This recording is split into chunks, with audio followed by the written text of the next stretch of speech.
All right, we're back. We're back with another lo-fi iPhone stream here. We've got a new camera stand that we're working on for a better angle. Last time it was not. It was not ideal. And last time we didn't post any links anywhere. All right, we got two folks already. Greetings. Hello, drummers.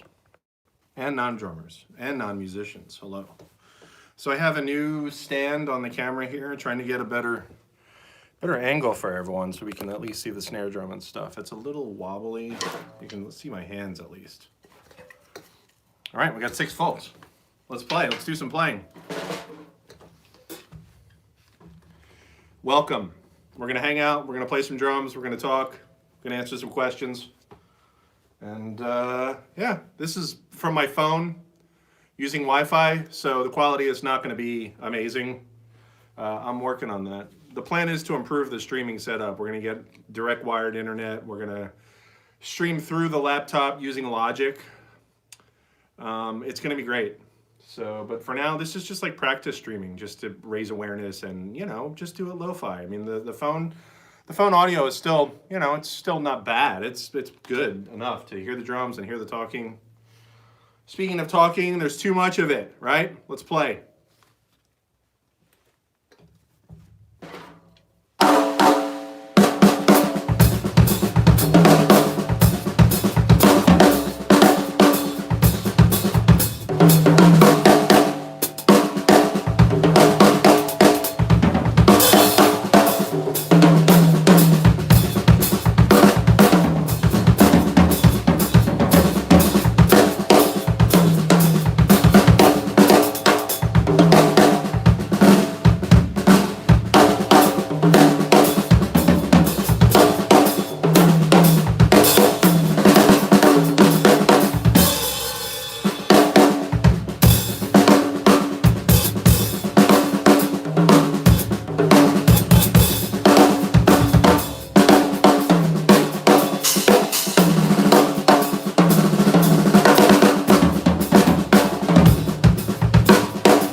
All right, I think we're warmed up a little bit.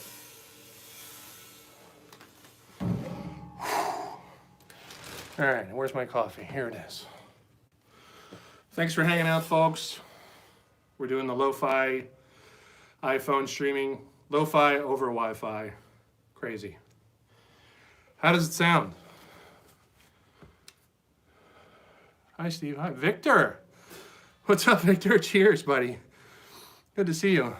Hey, Steve. Where are you from? Neil Peart would be proud. Wow, thank you. Hey, I'm originally from New Jersey, but I live in Los Angeles right now. We're in North Hollywood right now. Sounds pretty good. Awesome. Thanks for letting me know. Ooh, I'm out of shape, so I'm all like, I'm winded after playing for 10 minutes.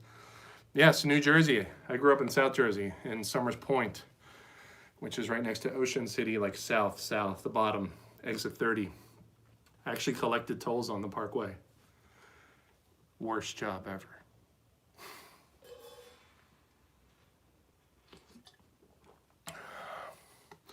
You're awesome, Steve, from Caleb. Thank you. Thanks, Caleb. I appreciate it. We're just having fun. You know, just playing some drum. Northern Jersey, yeah. I didn't go up north too much unless I had to do look at a drum clinic in Cherry Hill, New Jersey. There was a Sam Ash in Cherry Hill, New Jersey. I saw Dave Weckl clinic there back when he was promoting his second solo record, which I forget the name of. Heads Up was the name of it. I saw him there. And then I saw Marvin Smitty Smith clinic at the Sam Ash in Cherry Hill back in the day. Play some Coltrane. Maybe I'll punch it up on iTunes and play it. I can't play that stuff, especially by myself. Yes, Jersey and then Florida. Yeah, New Jersey is a great place. We're lucky to grow up there in the 70s and 80s. It's kind of different there now. It's fun and I want a lesson, says Nefty. Yeah, just drop me an email. If anyone wants a lesson, let's do it. All right? Let's do some one-on-one. Email me, steveholmes@gmail.com. And yeah, if you're interested in supporting the channel, you can leave a super comment or a super sticker if anyone's interested in helping supporting the channel. That every little bit helps. We can get some real microphones here and upgrade the streaming setup and new cameras. And yeah, because I don't have a Patreon or anything, so I'm just using YouTube for the moment to you know, share the information and yeah, do that thing. So who has drumming questions? Steve, do you like no comment on the Call of Duty stuff. All right. Philip says hi. Hello, Philip. All right, let's get some drumming questions here.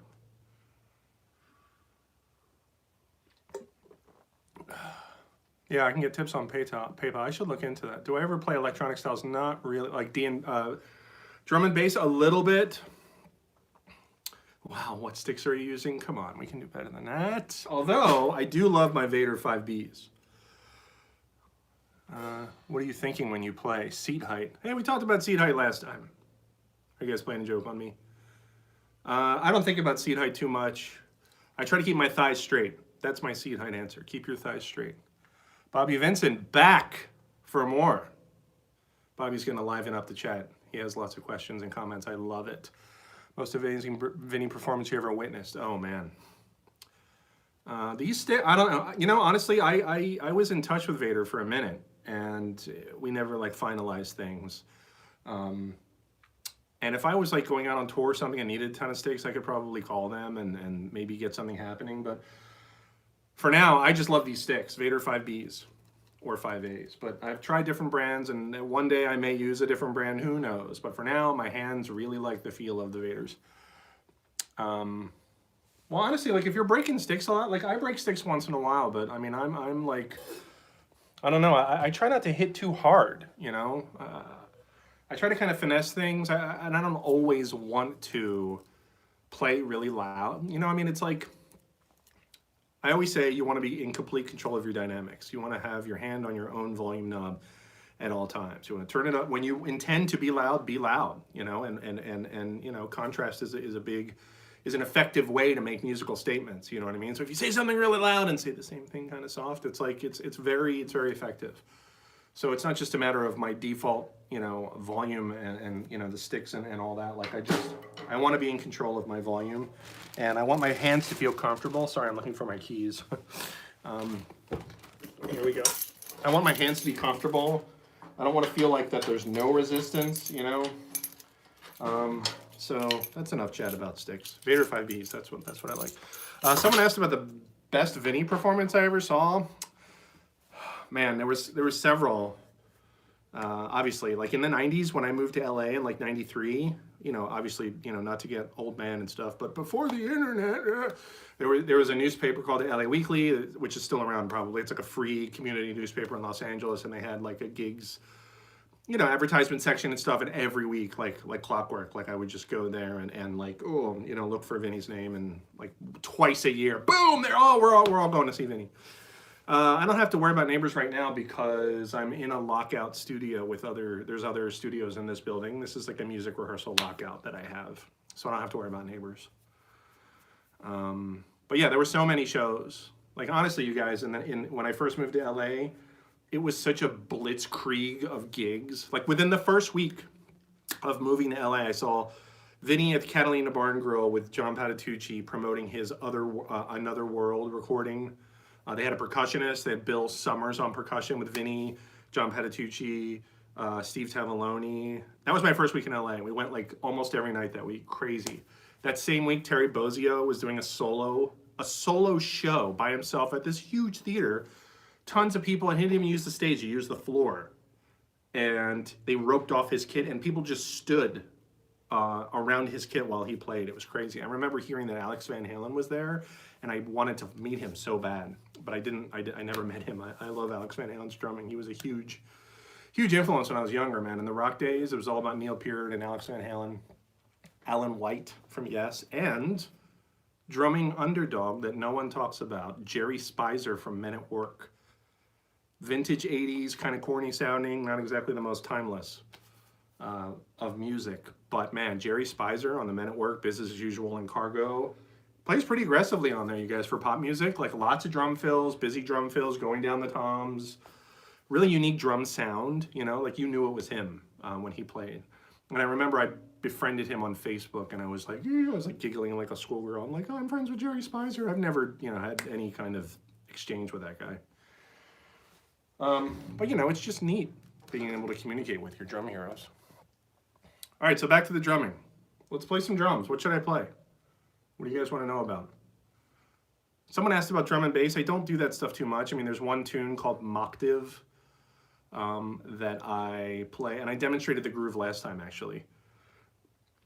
So check out the previous stream, and you'll see exactly, that's the only drum and bass stuff that I do is that. Check it out on the previous stream. Hi, stream, love your playing, and exercises you practice to work on metric modulation. You seem to have a lot of transitions very seamlessly. Okay. Quintuplet fills. Wow, all right, you guys are bringing it. Shuffles, quintuplet fills, metric modulation. Why don't you ask about something difficult? I'm just kidding. All right. Look, not so much like metric modulation. I'm gonna start gabbing now, so if you're typing questions, I probably won't see them. Honestly, you guys, there's only so many subdivisions. This is what I tell people, okay? This is a language. If you wanna improvise, and just be able to turn it on and turn it off, like that's important to me. I love doing that, okay? And when I do that, it's like I try to improvise, you know? And kind of like tell a musical story, you know? Like I was thinking earlier today, like I was looking at a drum channel of some guy, and he had really good speed, and that was it, really. That was the only thing that kind of impressed me. And I was thinking to myself, it's the equivalent of putting up a video of me painting like the same stroke over and over as fast as I can. You know, that's what it is. Like I wanna paint, I wanna play, you know? Everyone's like, shut up and play.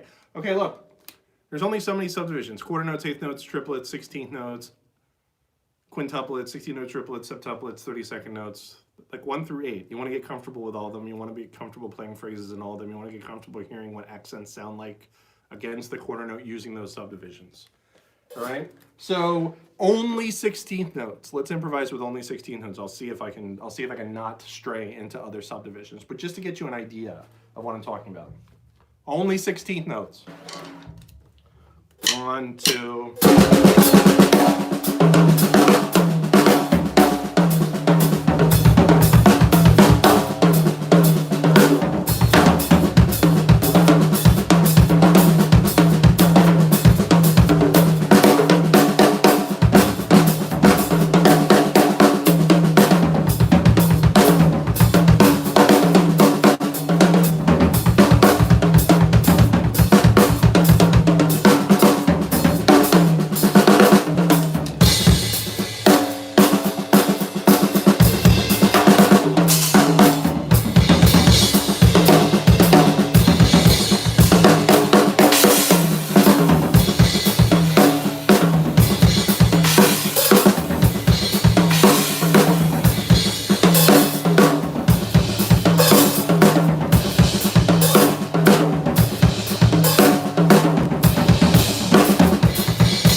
All right, so like 90% of the time there, I tried to stay on 16 notes, okay?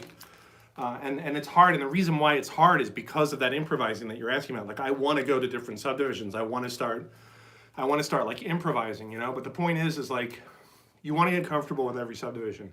You want to be able to do what I just did using all the subdivisions, okay? And 16th notes, it's pretty easy.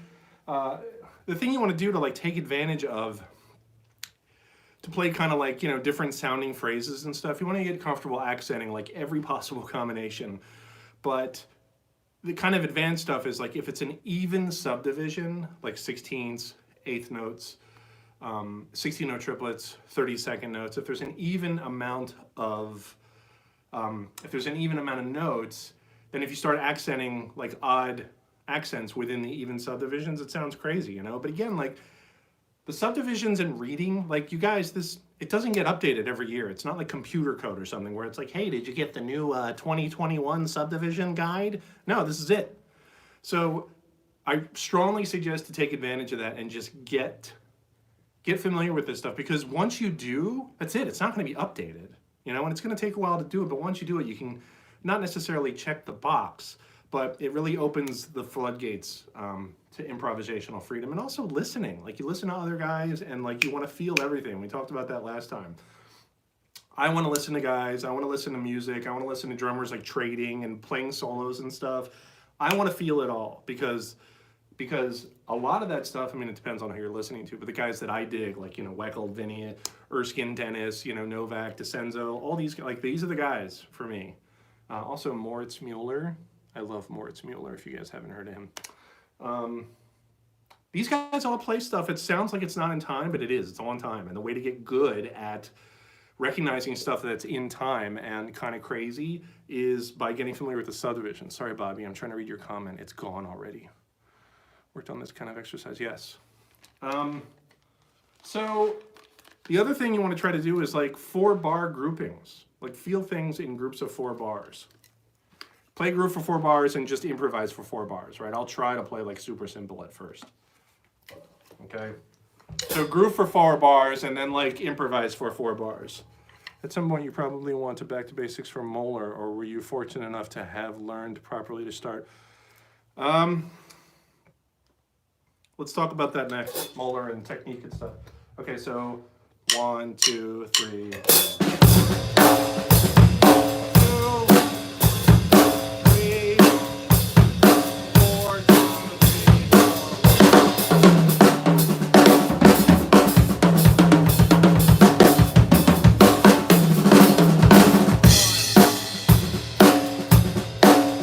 See, that was 4 bars, right? And then I went back to the groove, and I just kind of, you just want to get to the point where you can just naturally feel the passage of 4 bars, you know? It's like, it's almost like singing, you know? It really is like singing, because when I'm playing, it's basically the same thing as like, I mean, I could just sing what I played, you know? I mean, not exactly, but it's like, das ba das doos das ba das ba dat doos da doos da do dat dat do dat blast das doos das ba das just dos dos da do ba. All right, there's 4 bars. Just improvise and singing, okay? Using like 16th notes, triplets, you know what I mean? But and that snapping, like I'm giving you the quarter note and I'm feeling the quarter note, but the quarter note may not be obvious to someone when you listen to them play, but it's there, and you want to get to the point where it's like you feel it, you know? That's the freedom, you know? Let's do that again. Let's play some more 4-bar trading.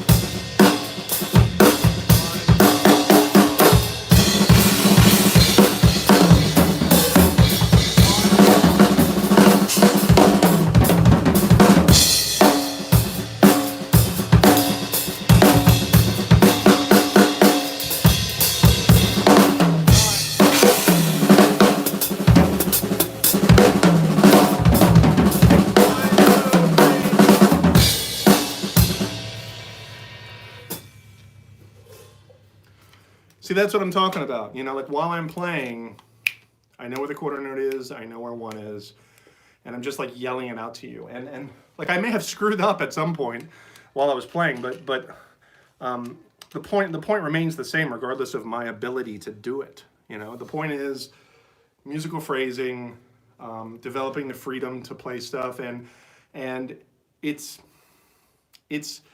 like, I don't know, once you get good at doing it, it's just a lot of fun because you don't have to worry about counting, or you don't have to worry about that kind of thing. I mean, you need to do it, but you don't have to worry about it because the drumming and the music spells out the time for you just by listening to it. It will start to tell, you'll just start to hear it, the quarter notes. All right, it's super cool. It's like there's a documentary, an old documentary about Branford Marsalis, the sax player, and it's called The Music Tells You. And he talks about that in there, and it's something that I keep thinking about. Sorry, I'm doing the classic drummer thing where they just continually to tinker, like with their wingnuts on their cymbals. It's true though, like once you get the ability, you know, to kind of get some freedom within music, and you're listening to other people play and you play yourself, and like what I played a second ago dictates what I'm playing now. What I played a second before that dictates what I'm playing now.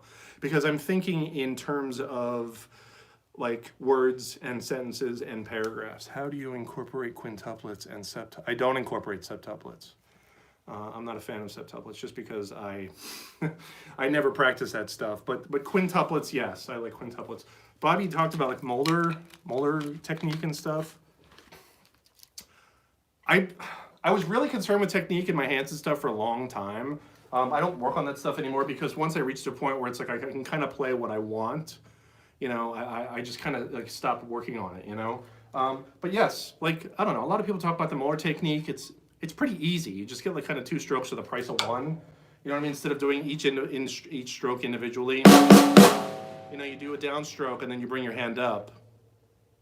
Bring your hand up, and when you bring your hand up, that is its own stroke. You get like a stroke for free. So it's like down, up, and those are 2 strokes. Down, up.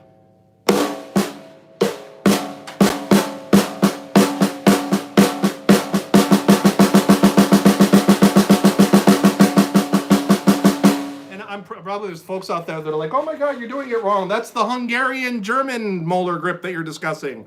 It's very possible that I'm not doing it like completely technically correct, okay? So be prepared for that, you know? But the cool thing is, like, not only can you get 2, you can get like, you can get 3, right? 3 strokes for 1. Yes, Richard, thank you, or Rich, sorry.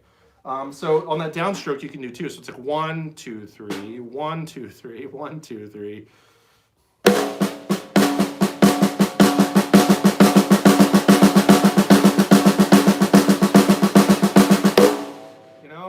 And if you play match grip, just do the same thing for both hands. You know, my Molar technique with my left hand sucks match grip. You know, it's because I spend all my time playing traditional, you know, which is a little different. Need that on the brushes. Yes, I suck at brushes, you guys. But for traditional, it's the same thing, except instead of up, it's like in a little.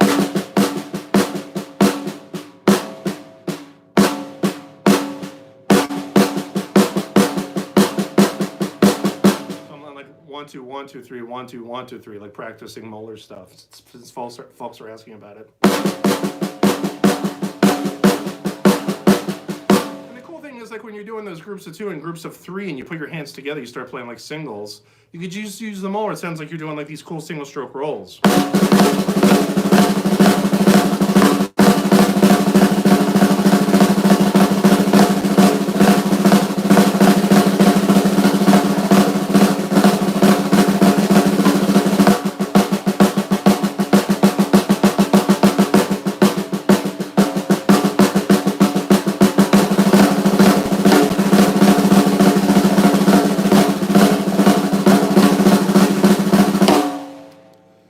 Singles, you know, like I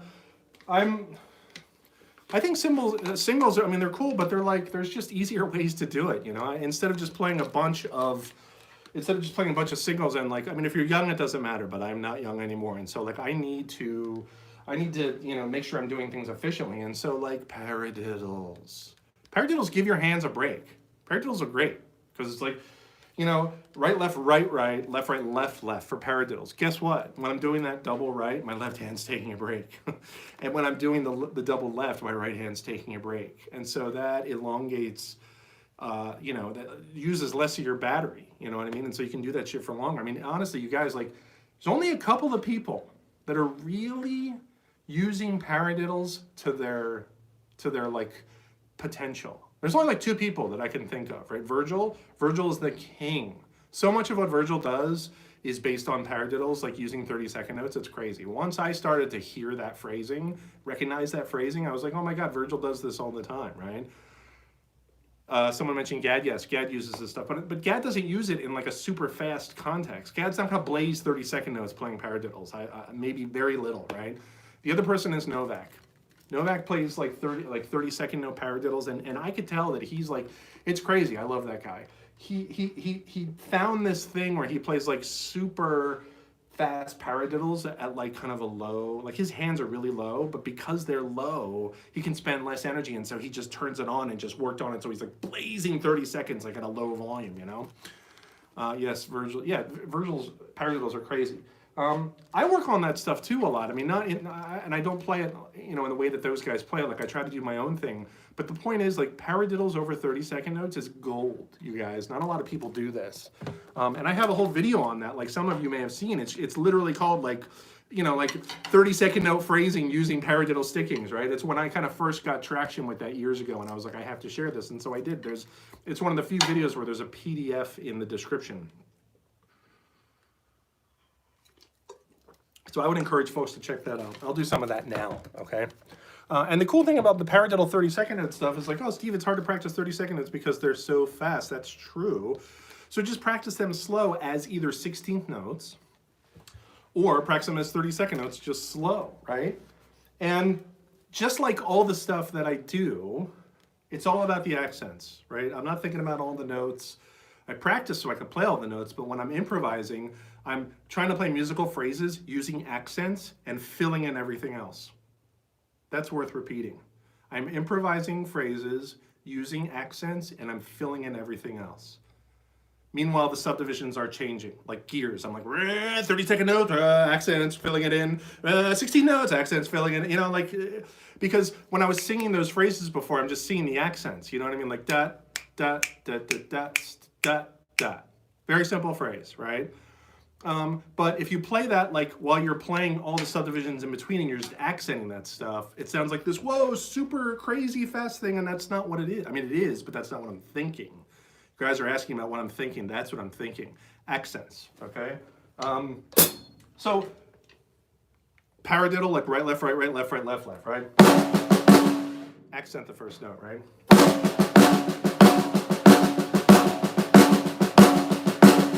So if that accent is 8th notes, then that means that those are 30 seconds. So if you're like,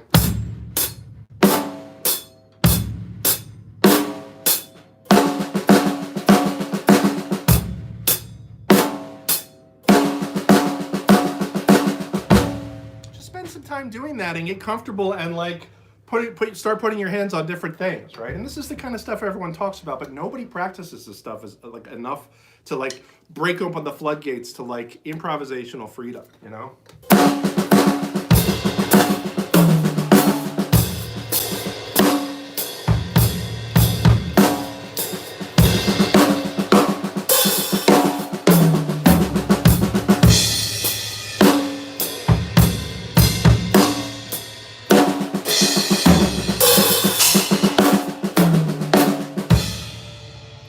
But it sounds super simple because we're just like, you know, we're basically what you're doing is you're teaching yourself simple words. That's literally what you're doing. And you play it slow because you're spelling it out to yourself. You're like the, T-H-E, the, right? That's literally what we're doing. And the goal is to be able to do this. Hey, the bus in Chicago that I saw had some really cool graffiti on it, and so I wasn't sure if I should get on it, but I did, and there was this really cool like old lady on there that I became friends with. That's the goal. But you want to tell that story on the drums. But in order to do that, you got to learn all those words and how to spell all those words and how to put them together in a way that makes sense. And the way that it makes sense is musically and in time and hopefully with, you know, having it feel good, you know? Do you know the paradiddle exercise by Karen? Paradiddles in the old 16th notes and the old paradiddle dotted 8th note grooves. A great one. I'll look into that, Victor. Thank you. So that's just like one paradiddle, right? If you start doing like paradiddle, which is not to be confused with the paradiddle diddle, those are different, right? It's two paras as opposed to two diddles.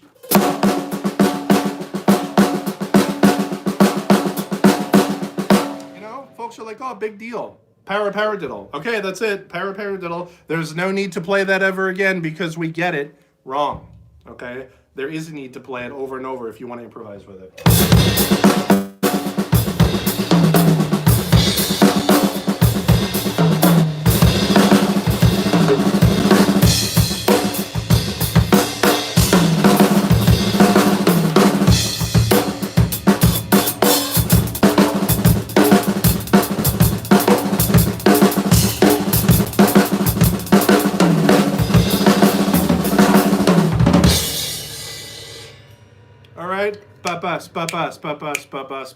It's the friggin' Phil Collins in the air tonight, Phil. Literally, those are the accents, right?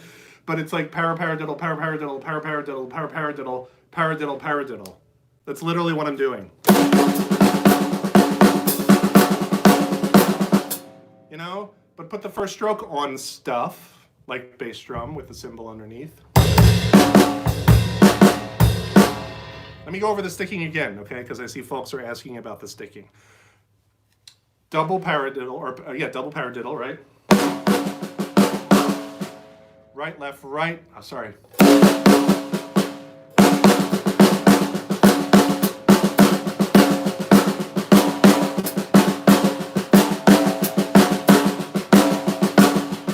Paradiddle, paradiddle, paradiddle, paradiddle, paradiddle, paradiddle.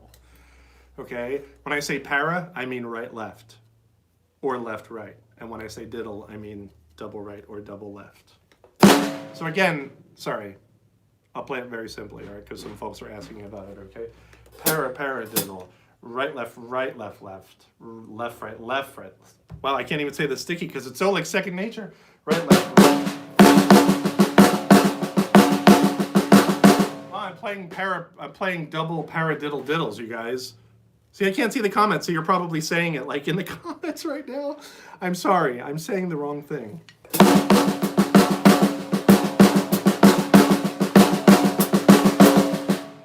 Paradiddle diddle. That's what it is. I apologize. Paradiddle diddle.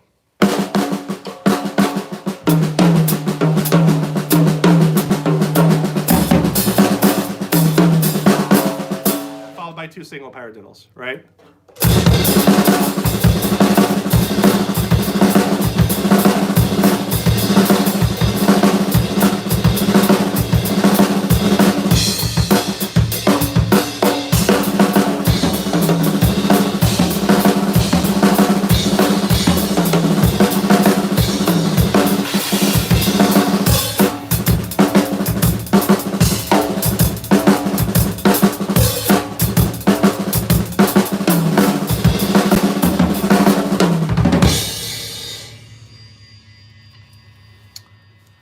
So that's just one phrase, all right? And I sit here, and the way that I practice this stuff, like I'm gonna ignore that pattern for now. The way that I practice this stuff, well, a lot of comments coming in, sorry, it's hard to see them. Danny C says great stuff. And symbols you like to try out that you haven't heard played before. Steve, well, I am with Zildjian. I love Zildjian. Every time I go to Zildjian, we throw in all kinds of different stuff. And I take what I like. Like, for example, the last time I was at Zildjian, let's switch gears for a little while. Instead of talking about paradiddles in 30-second note, let me show you this super cool ride. I don't know if I can reach it from here.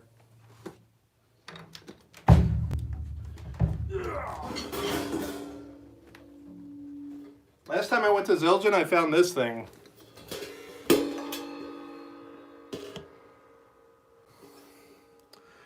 It's a 22 high bell, it says here.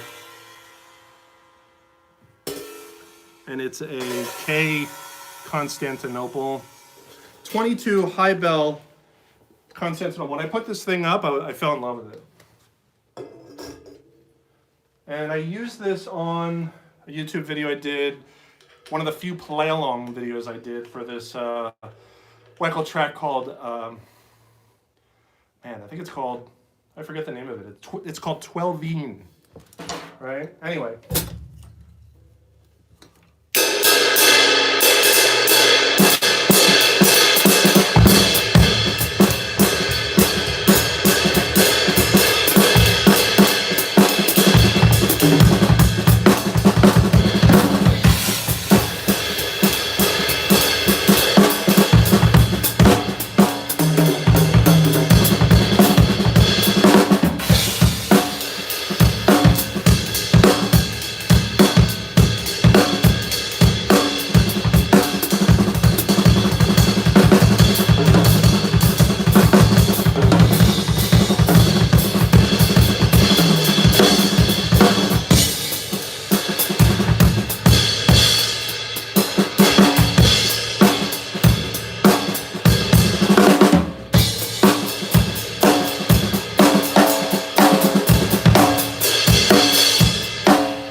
To do that turn on eighth note triplets with my left hand, like Molar style, just turn them on and improvise with accents on the cymbal.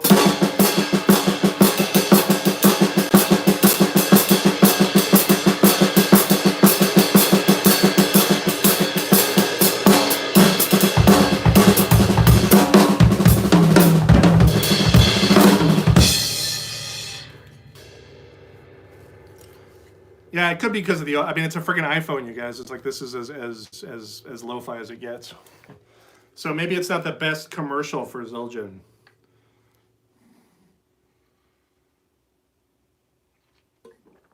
What are your favorite cymbals? The cymbals that I'm using are my favorite cymbals. Yes, it is pretty dry sounding. I like that. Thanks. Yes, the 10 is awesome. 5B is the sticks. People are still asking about sticks. The right sticks to use is the one that's comfortable to you. Reminds me of some of the Chicago Vinnie Clinic stuff. Let's see, what else do we have? This crash is a custom session crash, 16 custom session. This thing on my left is an Azuka Latin multi-crash, it says. It's got some sizzles in it that I had installed. There are rivets, I call them sizzles. But rivets. The reason why I like the Azuka Latin multi-crash is because it's kind of like a China, but it's not as abrasive. Like some China cymbals, they're a little abrasive. And I can do the gush with this. I love the gush. The gush is like China cymbal with the floor tom together, right?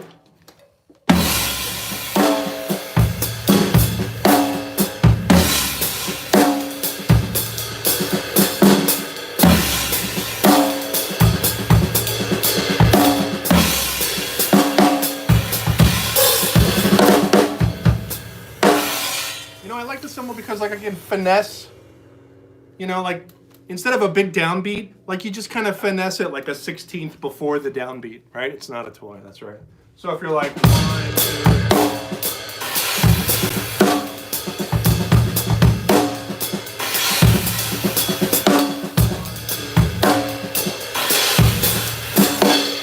you know, it's cool, but it's also good for a big downbeat too. I mean, I know this is like, it's right next to the phone, so it probably sounds like crap. Red ink? Yes, there's red ink on it. Here, I'll take it off the friggin' thing and I'll show you.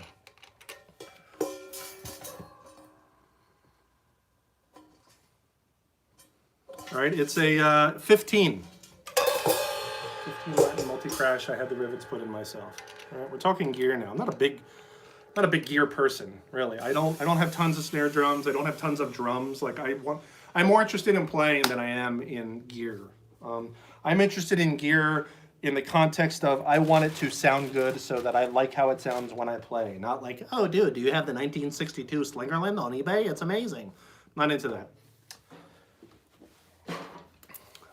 Let's see, one pattern I really like is that Let China effects on the snare, followed by, oh, I missed it, it went away, sorry. Would you take down the K custom dry light? Yes. Best ride ever, you guys. Custom dry light, 20 inch. Right? All styles, all musical styles, all play styles. This cymbal works. And I've got, well, I had a little tape on here, but not anymore. I have one of those. Yes, I love it. Let's put it back, shall we? Get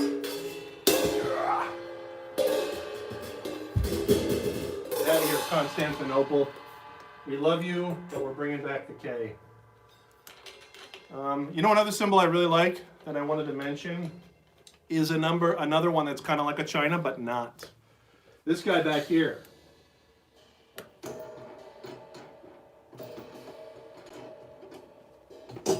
Check it out. 16 custom special dry.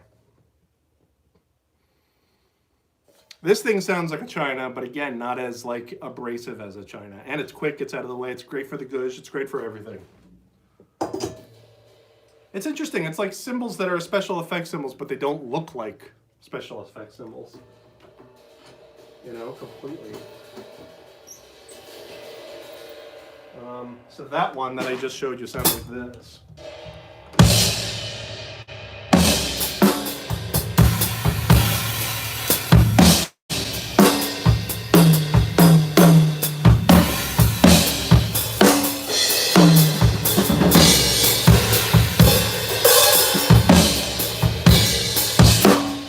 You know, and I like using these like in the context and groove because instead of like booms, boom, dat, I'm like booms, pshta. You know, that's what I'm thinking, and that psh, it's like, you know, one of the, you know, the cymbal. Instead of just a downbeat, like it's a part of the groove, you know, like this.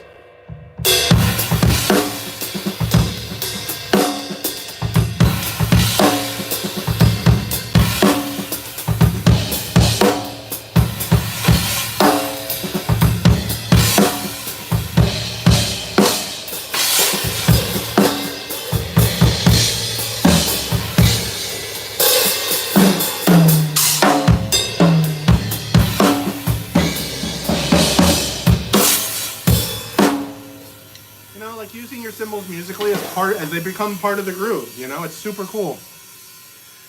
You still have that 8-inch Yamaha, Tom, you traded with your third. Wow, is that Kurt? Oh my God, is that Kurt? Dude, I think that was Kurt. Kurt, if it's you, I still have, of course it's Kurt. No one else in the world has that information. Yes, I have a whole other recording custom drum set, right? Here, I'll show you.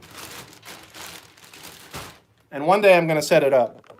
And I'm going to, actually what I want to do is record a drum duet with myself, believe it or not. Sorry, it's messy in here. Check out my Yamis. There they are. Those are the recording custom. And that red drum it's actually a bass drum that's converted into an 18-inch floor tom. Kurt Andrews. I want that tom back. No, sir. Sorry. You guys, Kurt, if this is the same Kurt I'm thinking, he was actually my roommate when I went to Musicians Institute and we traded drums. I don't think that's the 8, Kurt. That's the 10 and the 12. But the 8 is up there somewhere. 10, 12, 15. That recording custom tom up there in the corner, it's a 15. That thing is thunder. I've got those drums like in the mid 80s, right? And I might be moving drum sheds soon. My drum room, I might be changing it. And the goal is to have 2 kits set up. So I'll have the Phoenix and the recording custom and, you know, for teaching purposes and trading and that kind of thing. If that happens, don't worry. We're going to do some videos and stuff. Oh yeah, Kurt, playing Street Fighter. Oh, Kurt, bro hugs to you, sir. Hey, could you talk about Rimshots and ghost notes? Like, how can I do demonstration, blah, blah, blah. Sorry, I'm on my phone, and so the comment appears, and then it like fizzles away. I'm sorry. Teach online. I mean, just to the extent that I'm doing now. I mean, I do private lessons and whatnot. See, this is why I got to get out of here. Everything is so tight, and like shit is falling all over the place. Ugh. But I'm happy to have a shed. Someone talked about like accents. Oh, it's this microphone. Lovely. All right. Moving around, knocking stuff over. A drummer's life.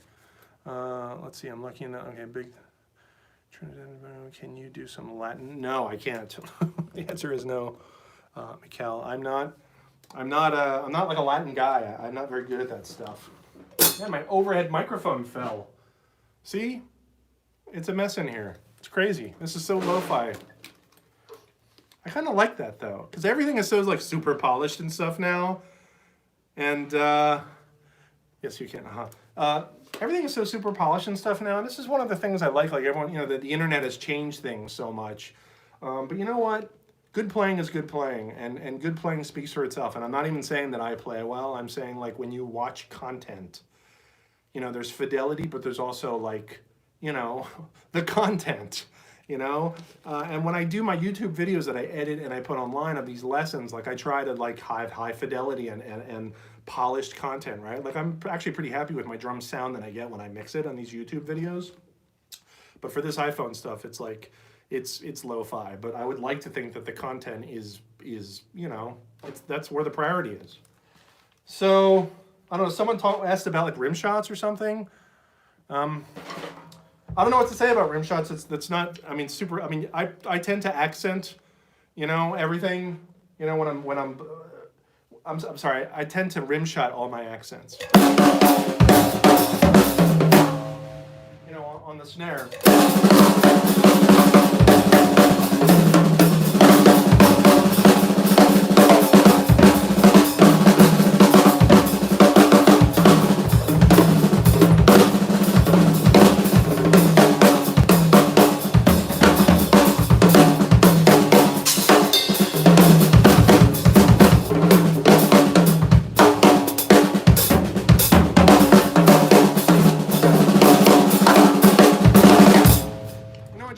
About everything, like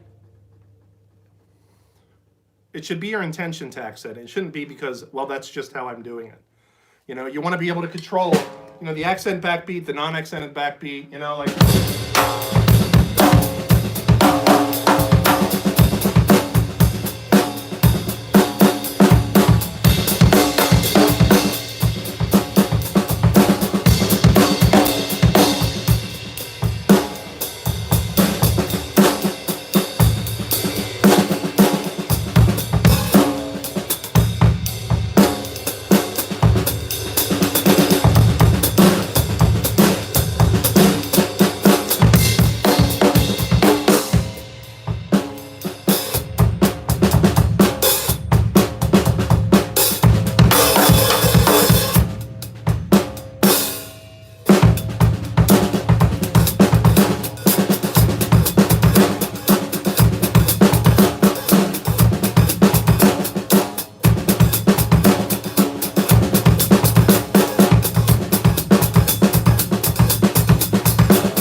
See, you want to be able to control that volume at all times, Using dynamics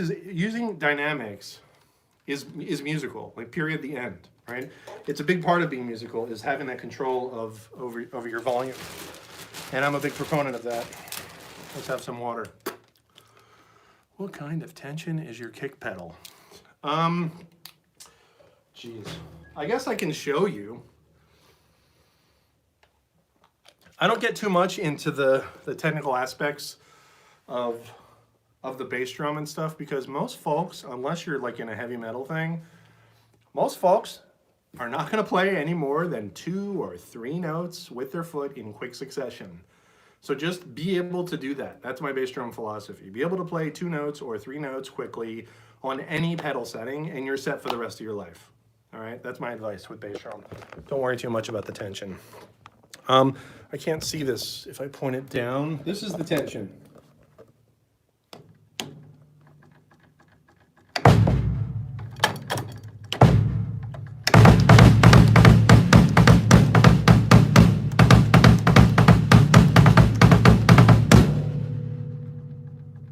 It's pretty, I mean, I guess the tension's pretty high, to be honest.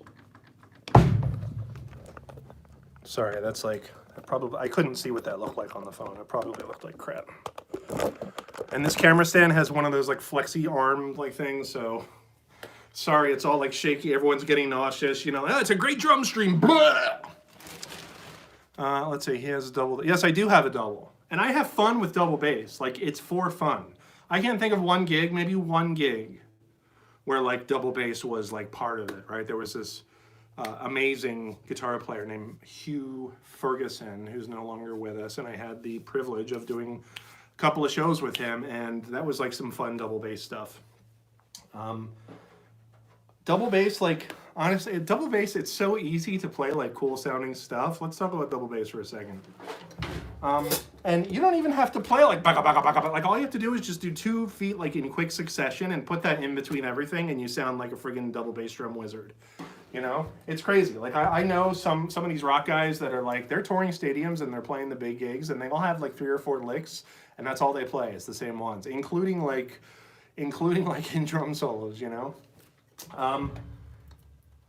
yeah. For one of my favorite double bass tricks is if you take a phrase with your hands, a simple phrase like dat da dat dat dat da dat dat.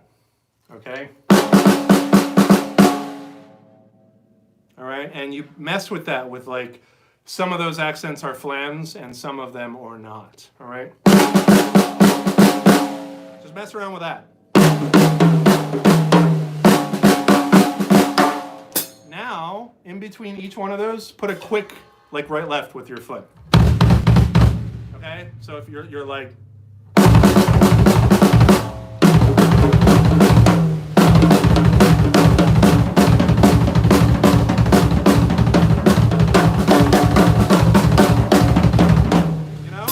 With a groove, it sounds cool.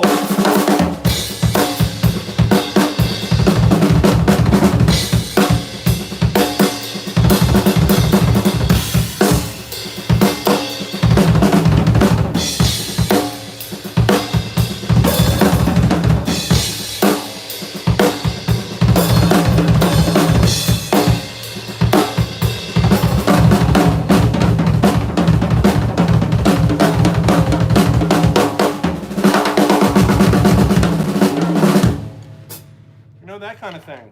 Sorry, I'm looking for my keys. The snare is like starting to sound like crap. But yes, dest. And those flams that I talked about, you can put them like on the toms and the cymbals.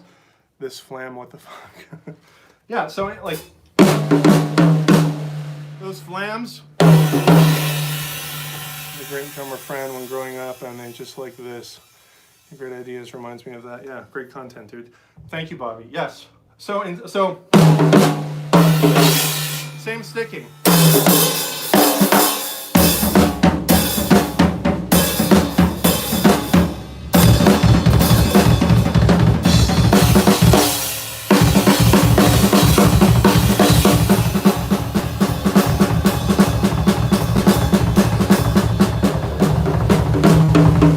I'll play it slow. Okay? And again, with my feet, I know it's silly because you can't see my feet when we're talking about double bass. It's like stupid, right? But all I'm doing is a double with my foot, and I'm just doing right left. That's the foot sticking, right left. Okay? So just do like single and double.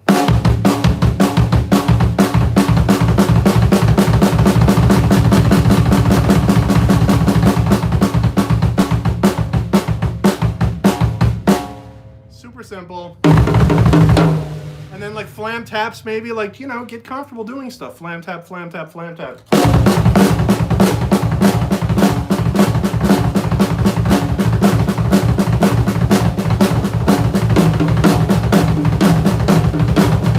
That sounds pretty cool. I'm literally playing alternating flam taps, ooh, right? Which means flam. When I say flam, I mean both hands together, okay? A left-handed flam means the left hand is last and is the accent. A right-handed flam means the right hand is last and is the accent. Left-handed flam, right-handed flam. Back to you. Just kidding. Hey, look, someone's in the bathroom next door. You can hear them singing sometimes. Hold on.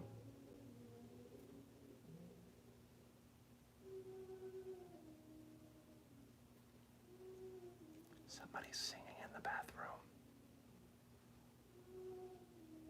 Oh, that's funny. So, simple phrase, putting doubles in between. There's your double bass trick, okay? Another double bass lick that I learned from, name dropping time, Ray Luzier, drummer from Korn. He was a teacher at Musicians Institute when I was there. And he, one of his favorite licks that he still does to this day is 4 with the hand. Freaking the hand dryer and stuff next door. Come on, that's funny. Great content here on Steve's Drum Channel. All right, all 77 you. I appreciate you guys. All right. So look, 4 with the hand and 1 with the hand, and then we're filling in with the feet. Right. So without the feet, it sounds like this.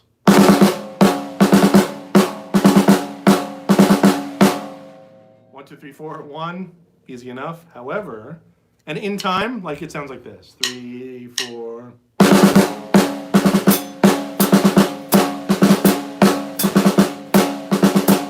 So it's over 16 note triplets.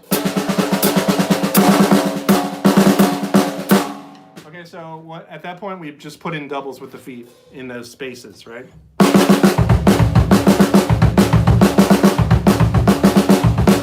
Who's that? Jacob Watts. Hey, Mr. Holmes, love the playing and the teaching. Thank you very much.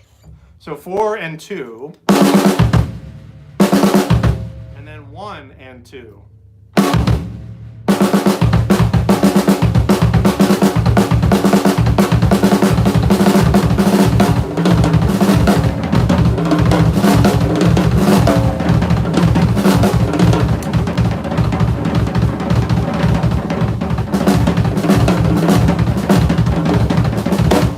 Let's put it with a groove. Put everything with a groove, okay?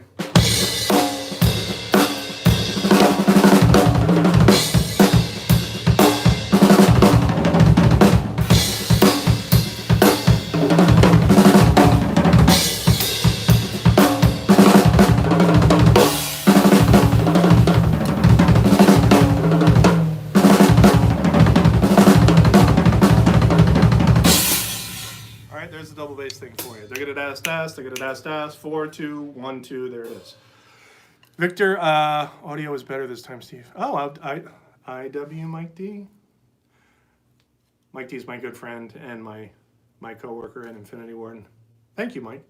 The ladder. Victor's asking about the ladder.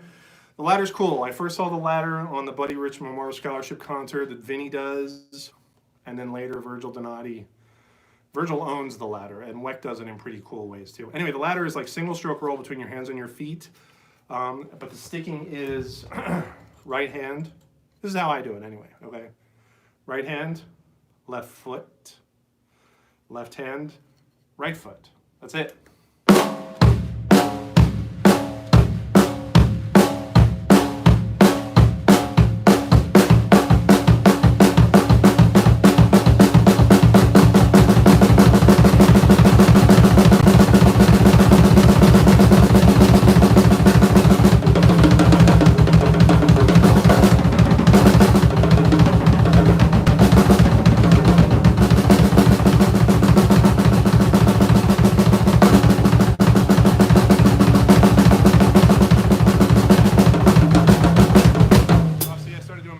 Started to flam. Oh, what snare is that? It's a pearl. I forget the brand name. It's an old pearl from the 90s. But that's what's next. After you get the singles going, you start doing like paradiddles, right? So with a single stroke foot in between each one.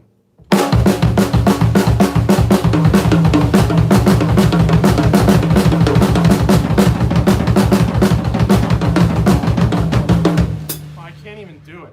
You know what I have been working on with the ladder is Flam stuff. My friend Derek does, he owns the ladder, and he puts in like Flam right left, Flam paradiddles, basically improvising with accents and flams and various stickings, but in between every hand there's a foot, alternating feet, so it's like you're on a ladder. That's why it's called the ladder. Okay, so let's see if I can get some of that happening. I'll put on the cans.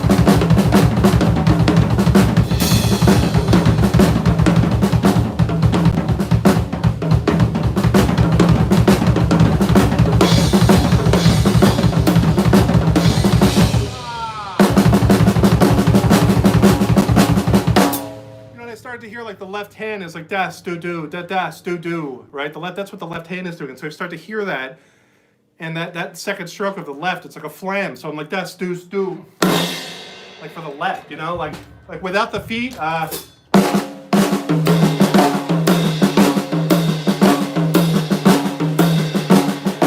right left, flam right left, flam right left. That's all I'm doing.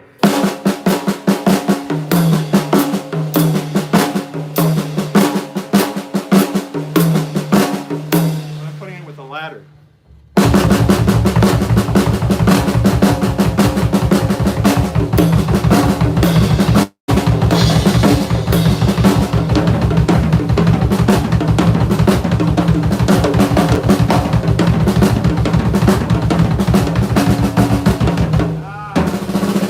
See, it starts to fall apart at the end because I still need to practice it.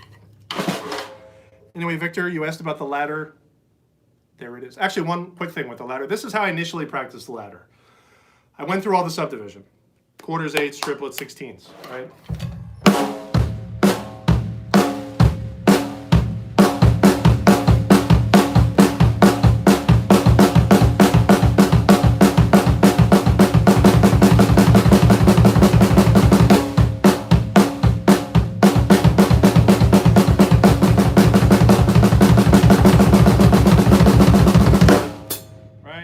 Start to do like singles.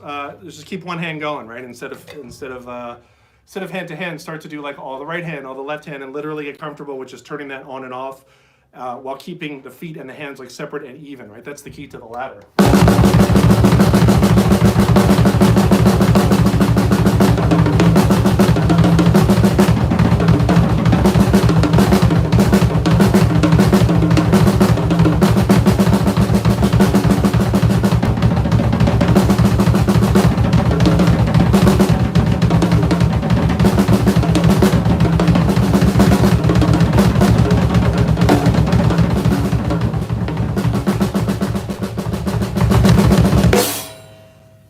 Dynamics, loud and soft with that stuff too.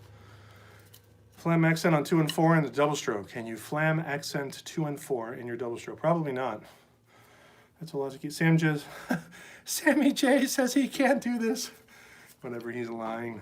It should be called the Vinnie. That's true. It should be called the Vinnie. Oh man. Latest Vinnie concept. I don't have a thing that I'm working on currently that's like, oh, this is from Vinnie. So Subdivision, I start singing in the high school halls. Funny, it's a Rush reference.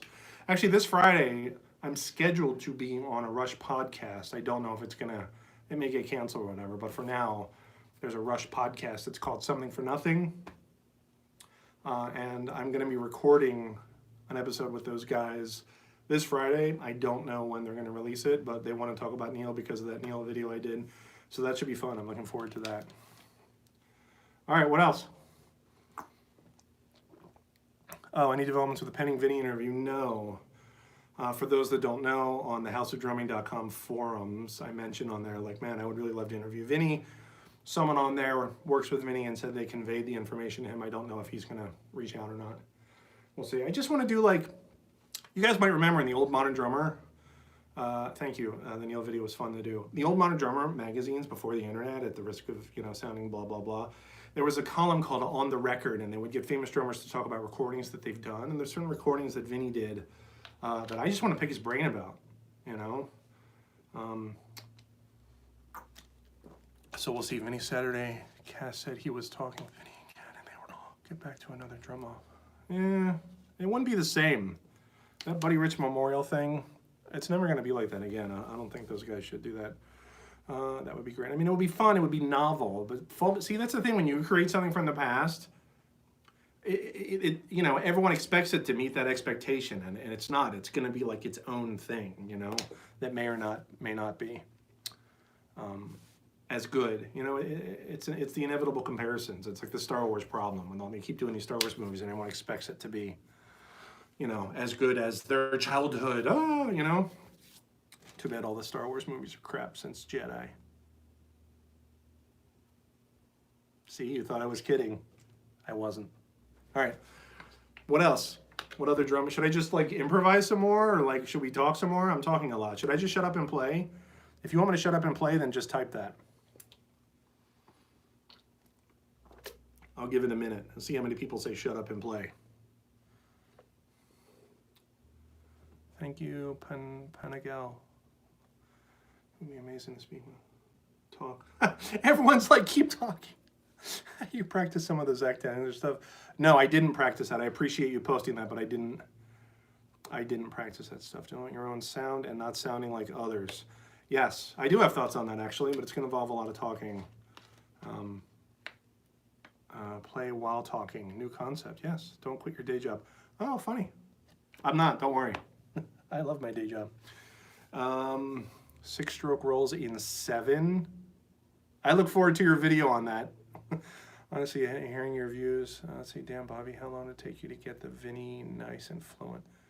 Well, it's not just Vinnie. That's the thing. Like, there's a lot of guys out there that play amazingly, you know? Like, honestly, like, DeCenzo is my current favorite, like, guy to listen to, because when I listen to him, I have no idea what the hell he's doing. And that's, like, refreshing to me. And I think it sounds cool. That's the other thing. Like, anything that I rip off, if I want to rip off something from someone, the first qualifier is like, well, do I want to play that? That's the first thing. Right? I could see someone play something cool, and I'm like, that's cool, but I don't want to learn it because I don't ever want to play it. You know what I mean? But DeCenzo, man, that guy, he is, honestly, you guys, he's taking like the Weckl thing, and he's kind of like taking it to the next level. He's the only guy to take that flowing phrasing and just be able to turn it on and just leave it on for like extended phrases, you know, not like one bar. He like turns it on for 3-4 bars of like flowing. It's nuts. I love that guy. I love him. Dave DeCenzo, his name is. He did the Modern Drummer Festival. Check out that video. There's a bunch of videos of him. He's from Boston. I love Dave DeCenzo. And to make it even worse, there's a video of him when he's like a young kid in this, like literally his local rock band called like 2 Ton Shoe. There's a video of him like young playing with that band, like old like 90s camcorder style, and he plays this big drum solo that to this day is like untouchable. It's nuts. I love that guy. All right, so I'm gonna play just a little more. All right, I'm just gonna improvise a little bit more because I just need to get it out of my system.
man, that's tricky.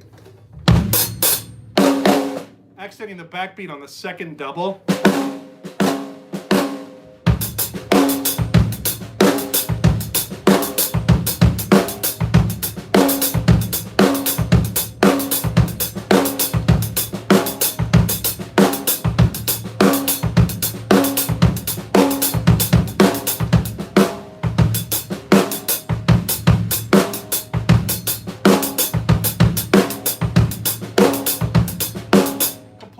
I hardly ever play completely linear things. Linear means no two strokes at the same time.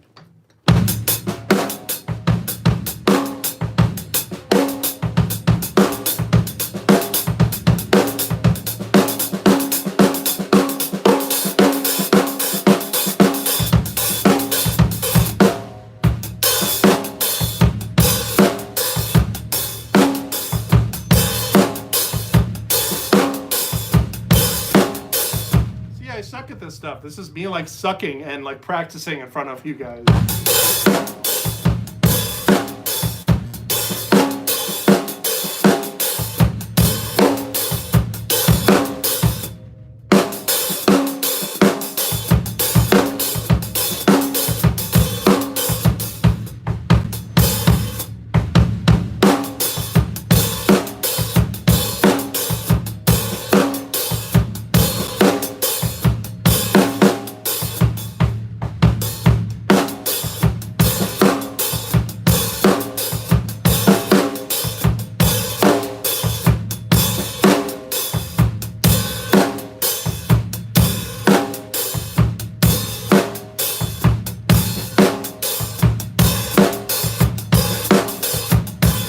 When I get to something like that where I can't do it, I'll isolate the part of the bar that's particularly problematic, and I'll just attack it. I'll like just attack those 2 or 3 notes over and over until it gets smoothed out, and then I'll go back and play that one bar.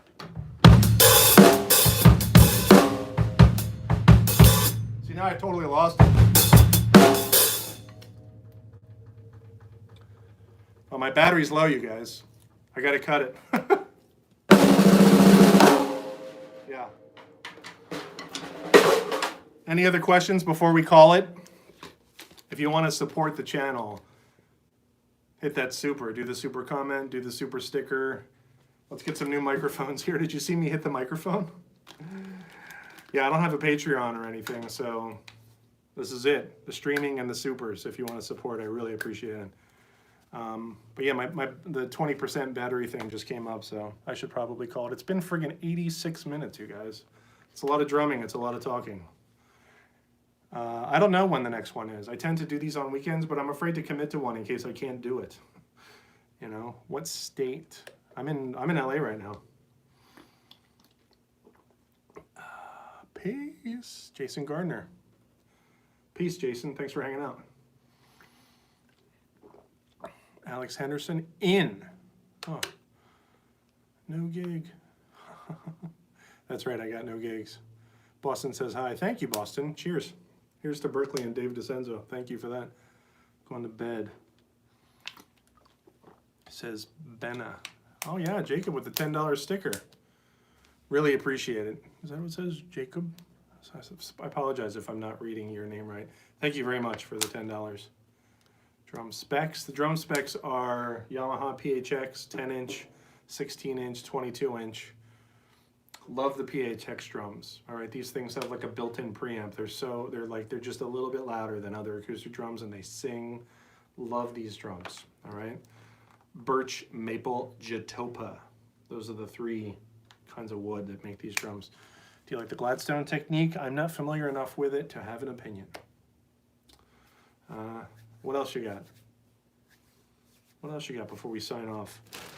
Last minute questions. Go while I eat my sandwich and kill my battery. See, my ad blocker will not let me give money, so turn it off, buddy. I appreciate you trying. Let's see, you said those were PHX, they're called. They were Phoenix, Yamaha Phoenix. Those are the drums. It is not a Black Beauty snare. Hello from Croatia. All right, $5 donation. Thank you very much. Oh, the snare is a pearl. I've got a bunch of snares. This is a pearl. I forget the name of the series. It's a pearl brass. These are Yamaha Phoenix drums. The microphone I'm using right now is my iPhone. Friggin' iPhone 10. Best snare you've ever owned. One of my favorite all-time snares is made by Dunnett. D-U-N-N-E-T-T, I think there's 2 T's. Titanium snare from Dunnett's. I had one for all my YouTube videos, that's the snare, the silver one. But I had to give it back to my friend. But honestly, guys, like, you get your hands talking, you tune up like a lot of different snares, different sounds, like, it's gonna sound fine. Don't worry too much about the gear. Just get the gear that you think sounds good. But, you know, don't let it dictate, like, what you play. Cheers from Germany. Yes, cheers from Germany. Thank you very much. All right, let's kill it. Thanks a lot, you guys. We'll see you next week. All right? Steve Holmes signing off. Thanks for the support. Peace. If I can figure out how to kill this. All right. Yep, we're going to stop. See you guys later. Oh, yes, there's another donation. All right. Really appreciate the donation. All right. The last like 30 seconds for donations for the super stickers and the super comments. Let's do it. The last hurrah to show the support.